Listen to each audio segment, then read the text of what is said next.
Diyos ko, habang busy-busy si Mother pagsusuklay dito kay Mishka, tingnan nyo, mag-aaway pa sana silang dalawa ni Olaf.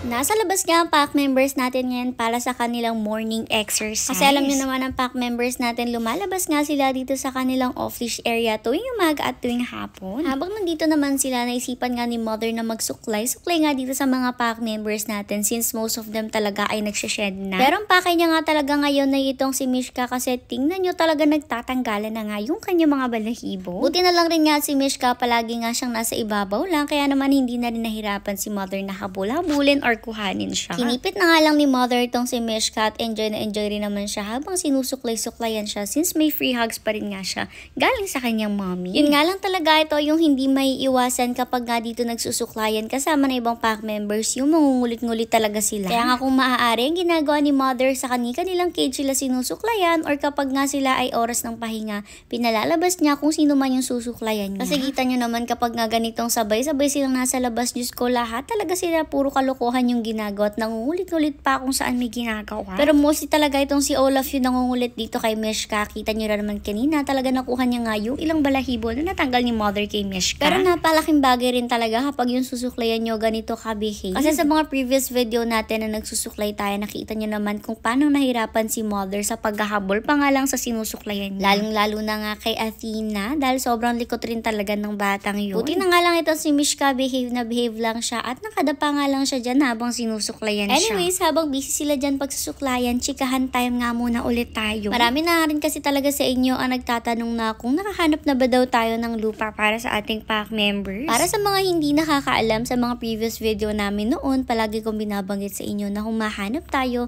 ng lupa para sa kanila. Siguro magtataka yung iba dyan, bakit kailangan pang bumili ng lupa? Eh diba meron na nga silang lupa dito at nakapagpatay na rin tayo ng mansyon? Paano ba naman kasi guys, na-experience talaga namin nung unang beses nga na pumutok yung Bulkang Taal. At actually hindi pa talaga siya putok na putok ka, naglabas nga lang talaga siya ng konti at nagkaroon ng matinding ashfall. At bilang located nga tayo sa Taal, talagang sobrang laki din yung naging damage. At alam nyo ba, nung time na yon ay nag-evacuate rin kami. Nung time rin na yon, nahirapan talaga kami pag-evacuate kasi nga meron na kami nung 3 doggies. Bale, mga doggies namin noon ay si Malia, si Cyber at si Snowy. Tapos nung time nga na nag-evacuate kami, naabutan pa nga ng panganganak si Malia kung saan kami lumipat. Dahil nung nag-evacuate kami, talagang si Malia halos manganganak na nga.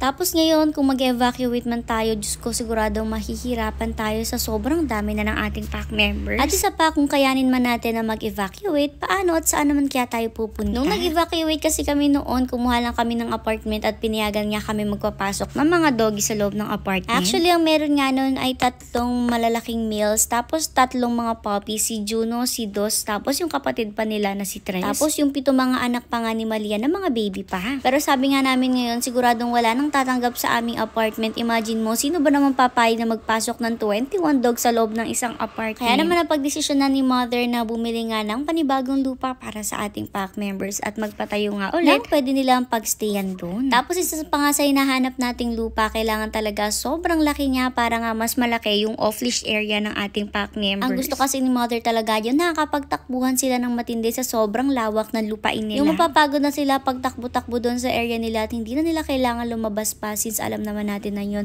kung gaano ka talaga kadelikado ang mga aso natin kapag nakakalabas sila. And as of this moment ay tuloy-tuloy pa rin ang paghahanap natin ng lupa para sa kanila guys. Pero feel ko talaga na lalapit na at malapit na talaga tayong makabili ng lupa para sa kanila. Kaya guys, nako, maghanda-handa na kayo, magugulat na lang kayo, magpo-post kami ng video na may bago na silang lupa. Ay grabe, nakaka-excite. Hindi talaga yung reason kung bakit din napakatindi ng pag-iipon ni Mother at pagtitipid namin ngayon. Kasi syempre nga gusto natin na maibili nga ulit ang ating pack members ng panibagong lupa kung saan sila magsistay. Dahil sabi nga ni Mother, kung sakasakali man pero wag naman sana na mag-alburuto na naman ang Bulkang Taal, hindi daw talaga siya aalis dito hanggat hindi kasama lahat ng pack members natin at syempre pati mga rescues natin. Hindi siya papayag na may iwan dito. Talagang lahat tayo sama-sama aalis, may mapuntahan man o wala. Pero syempre naman mas maganda na nga yung may mapuntahan tayo kaysa naman sa wala, kaya talaga naghahanda si Mother. Anyways, balik tayo sa video. After niya masuklayan si Mishka, ito't nagproceed na nga siya dito kay Chanel. Pero alam niyo naman itong si Chanel pinaglihis sa kitikite tapos times 5 pa sa sobrang kalikutan. Kaya naman nahirapan din talaga si Mother pagsusuklay-suklay dito kay Chanel since palagi talaga siyang tumatakas. Hanggang sa maya-maya pa